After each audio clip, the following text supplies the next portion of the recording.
Hey, ladies and gentlemen, boys and girls, Chris Maloney back with you, if I can talk, for another edition of CWN Recap, Impact Wrestling Hard to Kill 2021, which took place live last night on pay-per-view. Fight, of course, being the provider here in Canada, but a pretty good show. It was interesting because I was debating on doing the podcast last night. I was still kind of awake, but I was groggy. So I was like, you know what? I got all my notes. I will get a good sleep and then basically do the recap show today, which is what I'm doing. So if you're watching live on Twitch, thank you very much. If you're watching the premiere on YouTube or Facebook, thank you very much as well. And if you listen on audio, hit the like, subscribe button to all of that jazz, like I always say. But it was a really good show last night. Some surprises as well. But like I said, it's interesting to know what Impact Wrestling is doing right now as far as AEW goes, and with regards to where they might be going in the future. And I'll get into that during the recap show here. But like I said, Impact Wrestling last night took place 7:00 p.m. Was the official pre-show. So backstage hosts, so they had almost like a panel set up. Table, 3 people there. So John Burton, who, if you guys remember, was the voice for the furlough, so to speak, when a lot of free agents were about to come into Impact Wrestling. At the Slammiversary, I think it was. It might have been Bound for Glory, but I believe it was Slammiversary. But John Burton was the host, and then he had Madison Rayne as well as Scott D'Amore alongside him. So this was Madison Rayne's Swan song, so to speak. I'll get into that as well. And like I said, D'Amore alongside with them. So featured backstage promos in the beginning. We had Kenny Omega, the Good Brothers, and Don Callis, and then Sammy Callahan in another promo. And Sammy Callahan cuts a really good promo, I'll tell you that much there. The only match, like I said at the pre-show, I had mentioned the prediction show there, was Josh Alexander taking on Brian Myers. So highlights of the match: Matt Striker and D'Lo Brown on commentary. Alexander's gear, nothing related to the North Tag Team anymore, but the new gear had some Canadian references on it. Striker then references Alexander's ear injury that led to the headgear. Striker references Rush. I almost said Rush, Rush being his one of his favorite bands there. Commercial taken. Striker notes that match continues to air on Fight as well as social media. I'll get into that momentarily there. After a long pause, Striker then welcomes fans back on Access TV. Myers pulled down the headgear of Josh Alexander. Alexander, blinded by it, rips it off, and then Myers with a huge clothesline to score the win there. So Brian Myers for the win. First prediction of the night, I got wrong there, but a good strong showing by Josh Alexander. Interesting to see him kind of toss that headgear aside, so it'd be interesting to see if he goes forward with it or without it. So then we have a promo with the hosts and Ace Austin with Madman Fulton by his side there. Austin complains he's not on the pay-per-view, looking straight at D'Amore. Says he just last Saturday won the Super X Cup. And then he gets cut off to go to commercial. As this takes place, the audio is still airing as the graphic is shown on screen. I'll get more into that just in a moment there. But Callis is heard stating that the mics are still on. So you kind of hear some backstage stuff going on as far as Impact Wrestling goes. So then it's announced after 12 years, Madison Rayne, who is choked up at this moment, announces her retirement from Impact Wrestling to go home to be a wife and to go home to be a mother as well. So she is officially leaving the wrestling business. Burton then presents her with flowers, and the pre-show is over. Some of the notes I want to mention as I was referring to here. So show aired on Access TV. So commercials took place, but fans were left confused on social media as no announcements were made, and a simple graphic was shown during the host segments. So I was watching on Fight as well as YouTube on my laptop here. Basically, when they cut to commercial, you just see this graphic appear on screen. Well, the announcers didn't make any kind of announcement that they were going to commercial. Access TV, obviously, they would have had commercials going on there, but fans on social media, like I was on Twitter at the same time as well, they're kind of confused because at one point I thought the feed had cut, and then next thing you know, they come back and it's like, okay, well, it makes sense, right? But it was very unique in the fact that they were playing to the fans on Access TV, but they weren't necessarily telling the fans online on Fight as well as YouTube what the heck was going on there. And I guess they apparently aired on Facebook as well. So, and the other thing as well, they had fake crowd noise for the very first time since the pandemic, which was weird, distracting at first, I put. but then you kind of get used to it and just it became kind of second nature there. So, props to Impact for trying it out. I didn't like it like right at first, probably the first 5 minutes, but then it just blends in. So it was pretty good. Main show then takes place. So Matt Striker, D'Lo Brown on commentary. Match number 1 of the night, Decay, Rosemary, Crazy Steve taking on Tenille and Caleb with Decay. Same crowd noise taking place. Matching ring gear and face paint by Decay, which I thought was cool. Some of the highlights of the match: top rope selfie attempt for Caleb doing a moonsault. Not Madison, but Tenille's up there on the ropes, and Caleb's going to hit a moonsault, and she's taking a picture of him as he's about to do it. He ends up missing the moonsault, though. Double choke slam on Caleb by Decay at one point. I think I missed this, but I think there was... I think Caleb ends up with a huge boot on Rosemary to send her to the outside. I think I heard the announcer say that, but I had my head turned just for a moment there. Anyways, long story short, Crazy Steve missed Tenille. Rosemary then hits the green mist on Caleb. Top rope DDT by Crazy Steve on Caleb for the win there. So my first match prediction there. So I'm 1-1 so far. Match number 2 of the night. Interesting to see this go on match number 2. I would have had it go on later on, but it was a really good match. And that the one I'm referring to is Diener, Eric Young, and Joe Doring taking on Tommy Dreamer, Rhino, and Cousin Jake. Old school rules match. I'll tell you this, it's going to be interesting to see if they continue to call him Cousin Jake or he goes back to being Jake something, reference to Ontario Independent Wrestling there and what his name was down in Border City Wrestling, BCW. For this match, he's still being called Cousin Jake. Diener, EY, and Joe Doring, now known as Violent by Design. So that is their new official name for their group, for their trio. T-shirt as well. T-shirt looks kind of cool. Jake and Diener go at it early on. No more Cody Diener, by the way, just Diener.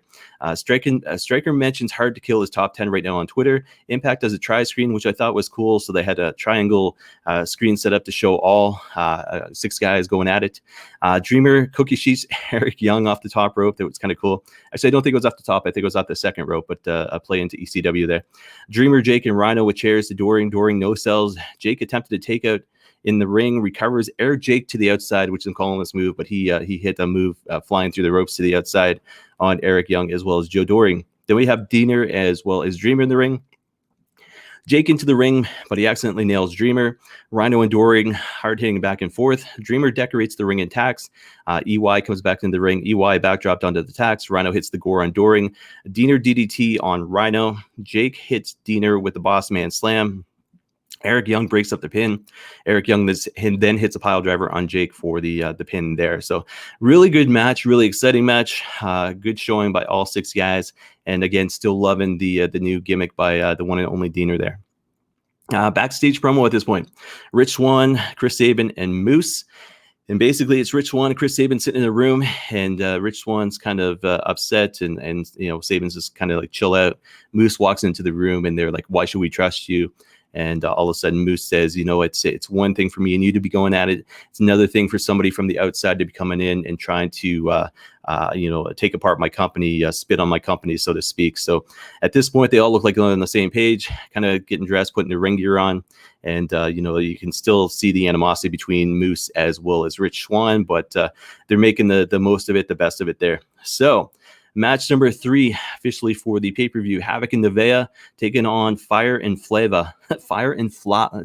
I'll get that right, but it's Kiera and Tasha. The new name is Fire and Flava. So Brian Hebner back with Impact Wrestling, which is cool. Havoc early dominates in this match. FNF, so Fire and Flava dominate. Havoc catches both women. At one point, ends up hitting a follow-away slam to both. Tag to Nevaeh. The faces dominate, so faces being Havoc and Nevaeh. Havoc tagged back in. Havoc ends up getting knocked down. Nevaeh breaks up the pin. FNF dominates from this point. Kiera pins Nevaeh after hitting a Fisherman Buster. Move looks so cool because she's so tiny, but she hit that move like it's like nothing out of tomorrow. So, like I said, Kiera with the pin on Nevaeh to become the new Impact Wrestling Knockouts tag team champions there. And Madison Ray and Gail Kim come out and present the championships to them. So pretty cool.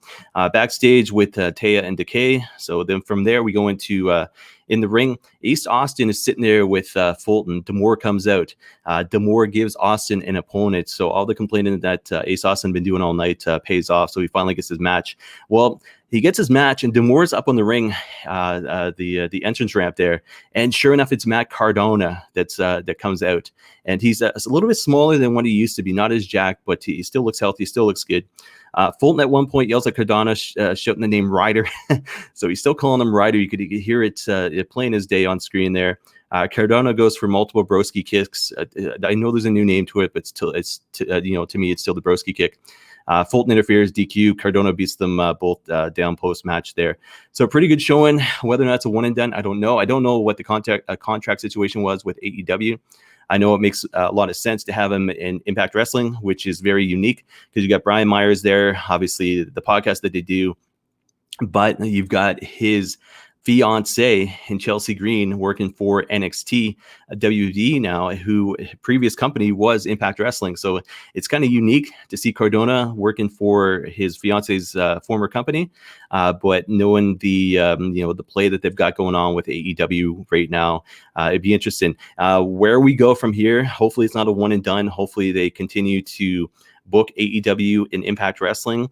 It's nothing is I think nothing's in the books past yesterday, to my knowledge. But I mean, it's Tony Khan, and he's willing to work with Don Callis, and it was interesting to see Don Callis, Impact Wrestling, being the manager in the main event there. But I'll get to that momentarily here. Of note, Stryker and Brown are good commentators. I put. So it was interesting because I think the prediction show I had mentioned, I wasn't sure how they're going to be as commentators. Obviously, Matt Stryker I've heard before, but D'Lo Brown, but they played well, off of each other, and they very knowledgeable and very good as far as a commentator duo goes. So looking forward to listening to these guys every Tuesday night there on the Fight Network. Match number 5 officially. Manik taking on Rohit Raju, taking on Chris Bay. X Division title on the line, a triple threat match, hard-hitting match. Highlights of the match: Rohit focused on the mask and then ends up removing it. Manik has face paint on though, so Manik then hits a huge offense. Bay with a huge cutter on Manik, double offense on both. Jeez. Pin attempt on Manik, 2 count broken up by Rohit. Manik offense, 2 count on Rohit broken up by Bay. Rohit pin attempt on Manik, 2 count. Manik rolled onto Bay, 2 count as well. So basically it was almost like one kick out onto another guy and another kick out. It was kind of a cool kind of a triple threat moment there. Crucifix bomb on Bay by Manik, only a 2 count there. Frog splash by Manik on Bay. Rohit with a running knee, 2 count on Chris Bay. Rohit then with the regal stretch on Manik. Bay in the Tree of Woe. Bay breaks out of the Tree of Woe, ends up breaking up the regal stretch there. And then Manik full body weight roll up on Rohit for the 3 counts. So to retain as still X Division champion, we got Manik there. Backstage, we go into a promo, Eddie and Alicia. Alicia's worried about Eddie. Eddie's worried about Alicia. But, the match is coming up is insane. So, obviously, husband and wife just kind of worried about each other there. Match number 6, officially Diana Purrazzo with Kimber Lee and Susan taking on Taya with Decay. So Melee at ringside, I put Susan recording with a cell phone. Everybody booed it, and that ends up being a one-on-one match. So a lot of Karen comments online as far as Twitter goes, including Jordan Grace, who made a comment about Susan being the Karen, so to speak. Taya's left arm hurting. Deonna with a single leg crab. Highlights of the match here. Submission match goes back and forth. Punches back and forth. Deonna with the Fujiwara, and then Deonna with the Venus de Milo. Taya quits. Deonna retains. So interesting there. I predicted Purrazzo to retain, but I didn't expect for Taya to quit, to tap out there. But pretty cool match there. Backstage promo there. We got AC Romero and Johnny Bravo. AC with the Inspector Gadget get up there, but obviously they're still playing into the who shot Johnny Bravo thing there. Match number 7, very quick and short for what it was. Ethan Page, All Ego, taking on Karate Man. Cinematic match, bicycle kick, Mortal Kombat style by KM Karate Man on Page, which made me laugh because back in the day, back in my high school years, It was all about NHL 94 as well as Mortal Kombat, and then Ken Griffey Jr. Baseball. So when I saw that bicycle kick, it reminded me of Mortal Kombat, so it just made me laugh. KM, so Karate Man rips Paige's heart out, and then Karate Man carries Paige's heart up in almost like a Chinese trail, and then the segment ends. So that looks like it is it for Ethan Page as far as Impact Wrestling goes, as well as the Karate Man. Note of that is I read something online, not necessarily a report, but it's just like a little snippet, and apparently it wasn't Page's idea to bring Karate Man into Impact Wrestling. So obviously somebody caught wind of it, and this is how this played out here. So backstage, we have a promo with Moose and Callis. There was a concern with the fact that in the beginning, Kenny Omega wasn't good with Moose being part of this. Callis was like, you know what, don't worry about it. He's got 2 years left on his contract. I will make them a miserable 2 years if he doesn't want to cooperate. So Moose, this Callis promo right here is basically Callis, reminding Moose of this. And Moose basically just says, hey, screw you. And Callis is left kind of just wondering there. Match number 8, semi-main event is Eddie Edwards taking on Sammy Callahan in the barbed wire massacre match. So they had made it sound like every single ring rope was going to be barbed wire, weapons hanging around the ring. So when they, when the entrances happened, the ropes were still up, which was kind of disappointing, but it is 2021. Obviously, they're on Fight. Things have changed since the matches with Abyss and everything else back in the day. It still looked kind of cool. So one side with a steel cage and barbed wire on it. One side was completely bare. One side had barbed wire wrapped around the ropes. And then one side had weapons. And then OSB was set up in the corners with barbed wire on it.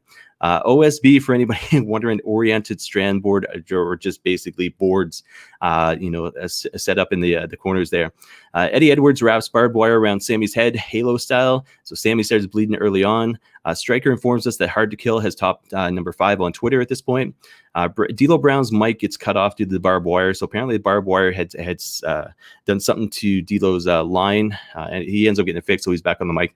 Eddie goes to fly outside. Callahan nails him with the OSB, the oriented strand board, like I said. Callahan pressing the barbed wire OSB into Eddie, followed by Cactus Elbow off the ring. Bang, bang reference there. Blue Thunder Bomb by Eddie onto the barbed wire steel chair, 2 count. Eddie charged into the cage side. Callahan sidestep, so Eddie goes face first into the cage there. Double barbed wire forehead spots. Eddie guillotine onto a chain above the top rope. Didn't even notice this change until it happened, and the announcers referenced it. And I was like, oh, I never saw that there. Sammy sets up the OSB onto a chair, ring ropes, pile driver suplex onto it. So it looked like kind of a suplex, looks like a pile driver, but either way, he only got a 2 count. Boston knee party through a barbed wire chair on Sammy, 2 count. Then he hits the Emerald Flosion by Eddie Edwards to Sammy Callahan, 3 count. And Alicia comes down post-match to comfort her husband. So pretty good match there. A lot of, obviously, spots, you would expect. Like I said, small little disappointment that the ring didn't look the way they had played it out to look. But the fact is, it was still a pretty good match, and I can't see this being the end of their feud. I mean, these guys just seem to be made for each other as far as stuff like this goes. Then we get the announcement: Impact Wrestling Rebellion 2021, taking place Saturday, April 24th, 2021. Loving the fact they're still continuing with the Saturday pay-per-views. It's different because it's not like you're watching that Sunday pay-per-view, so to speak, WWE, and all of a sudden, next thing you know, you go into work the next day, kind of with wrestling hangover. But I am enjoying it. I mean, UFC does it. So really, like I said, Impact Wrestling Rebellion 2021, Saturday, April 24th, 2021. So it's be interesting there. I guess that is it as far as everything but the main event, which was phenomenal in itself. So main event, Kenny Omega and the Good Brothers taking on Rich Swan, Moose, and Chris Sabin. Separate entrances for everyone. Omega introduced by Callis. AEW theme music accompanies him.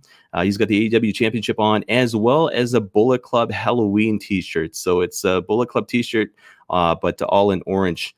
Hebner, so Brian Hebner is the referee in this one. A shout out to the AEW commentary team by Stryker. So I think he was kind of, it's like, hey, but you guys suck, in so many words, sarcastic kind of shout out to them. A lot of teamwork from the faces early on. Final moments of the match: Spanish fly by Moose to Kenny Omega.